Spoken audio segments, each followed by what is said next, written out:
Hi అండి, నమస్తే. నేను మీ సుకన్య. ఈరోజు వీడియోలో పిల్లలు అయినా పెద్దలైనా ఇష్టంగా తినే ఇన్స్టెంట్ పాస్తా రెసిపీని చూపించబోతున్నాను. ఈ పాస్తా చేసుకోవడానికి ఎలాంటి సాసులు కానీ మసాలా పౌడర్స్ కానీ అవసరం లేదండి. ఇంట్లోనే ఉన్న వాటితోనే అన్ని అవైలబుల్గా ఉన్న ఇంగ్రీడియంట్స్తోనే ఈజీగా ఇంట్లోనే చేసేసుకోవచ్చు. బాగా ఆకలిగా ఉన్నప్పుడు, ఏం వండాలో తోచనప్పుడు, మార్నింగ్ బ్రేక్ఫాస్ట్ అయినా ఈవినింగ్ స్నాక్స్లోకి అయినా ఇది చాలా బెస్ట్ రెసిపీ అన్నమాట. సో అప్పటికప్పుడు క్విక్గా చేసుకునే ఈ ఇన్స్టెంట్ పాస్తా ఎలా చేసుకోవాలో ఇప్పుడు చూసేద్దాం. ముందుగా 2 గ్లాసుల పాస్తా తీసుకోండి. మీరు ఏ గ్లాస్తో అయితే పాస్తా తీసుకున్నారో అదే గ్లాస్తో 4 గ్లాసుల వాటర్ తీసుకోవాలి. ఇప్పుడు స్టవ్ మీద ఒక కడాయి పెట్టుకొని అందులోకి 4 గ్లాసుల దాకా నీళ్లు పోసుకోండి.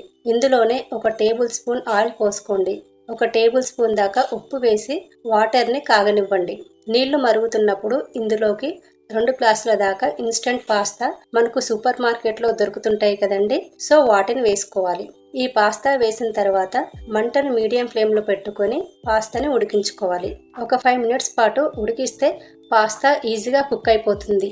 నైఫ్తో కానీ స్పూన్తో కానీ కట్ చేసినప్పుడు ఇలా కట్ అయితే చాలండి, పూర్తిగా ఉడికించకూడదు.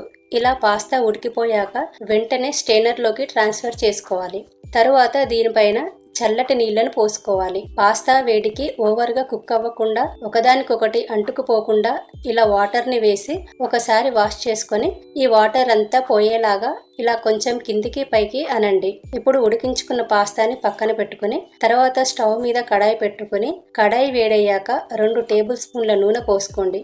నూనె వేడయ్యాక కొద్దిగా జీలకర్ర, కొద్దిగా ఆవాలు వేసి కొద్దిగా పసుపు వేసి కలుపుకోవాలి.